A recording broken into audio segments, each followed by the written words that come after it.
Cultures around the world all share their history in similar ways. They pass down their history and knowledge orally by reciting songs and stories. In this video presentation, we will discuss such methods of cultural expression. Our main example will be the album Khaasaam. Topics that we will cover include its cultural significance, portrayal of issues pertaining to indigenous Nepali people, and philosophical aspects. For those who are unaware, Khaasaam means civilization. The album is inspired by Khaasaam, which were stories that were recited by indigenous group of Limbu. They also go by the title Krat. Khaasaam provides a stark contrast between the music of a digital age and more historical music. The album links from the Western culture, colonization, and relinks with Krat epistemologies.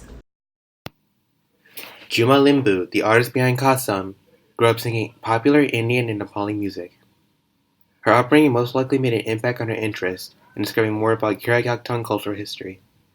She grew up to then process, practice, perceive, and navigate everything that Dharma Kula Kirat culture offered her.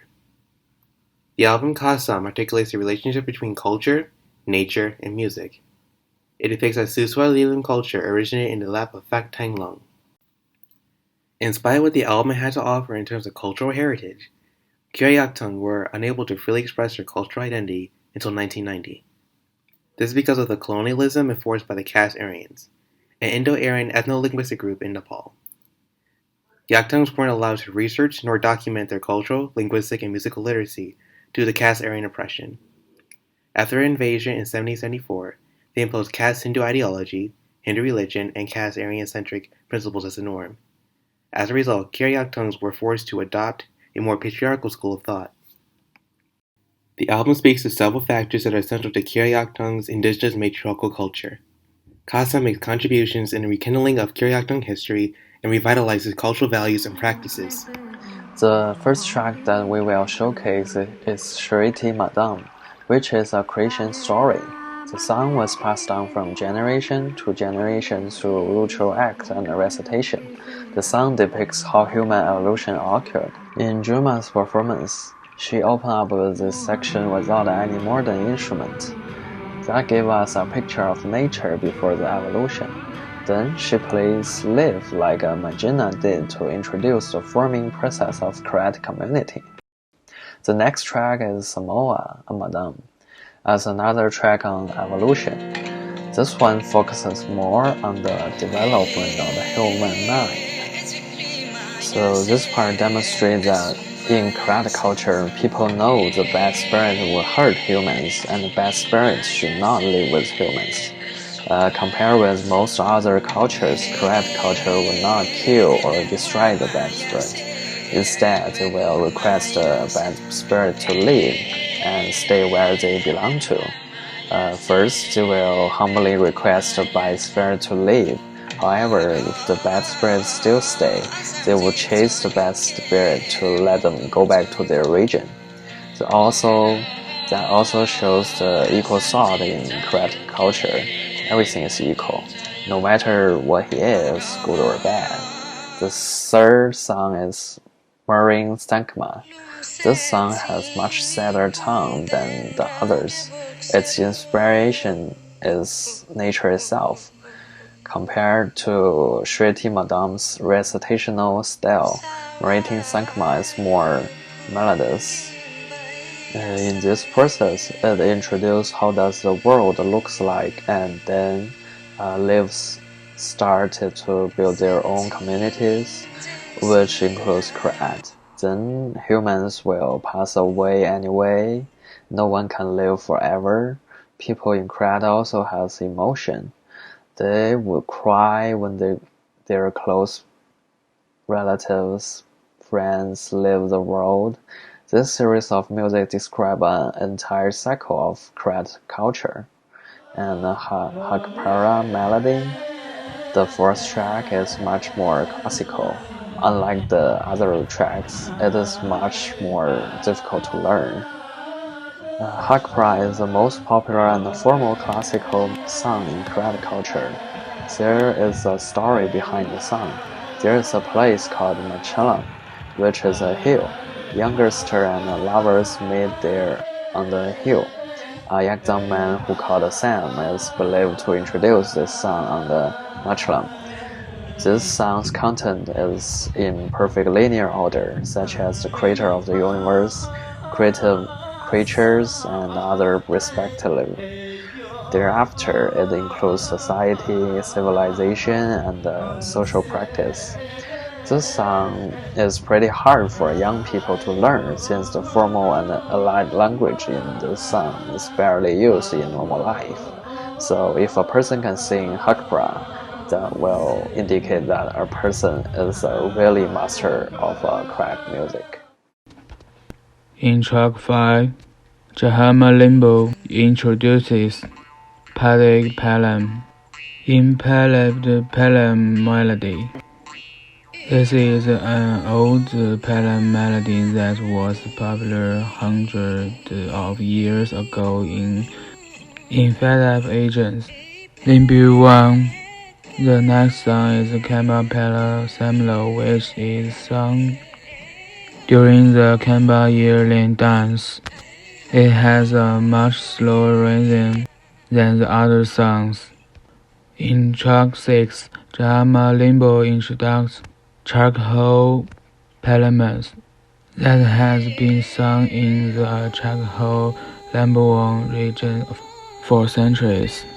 The last track is Duncan Palam Samlos, which is usually sung when doing normal chores or was during the Dunk Akma dance.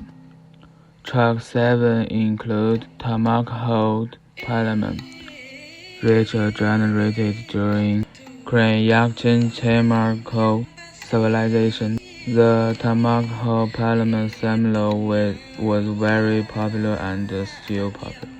Some of the telling of Yamawe are also included in Limbu traditional music with social stories, dreams, and everyday life. There has been a rich tradition of Limbu singing their folk songs. In short, with Yaku communities, they have diverse Palamongan theories, philosophy, and practice that theoretically and practically that truth is impossible without Monjan as is Manham that embody Sawa Yat Han and Suwa Lim.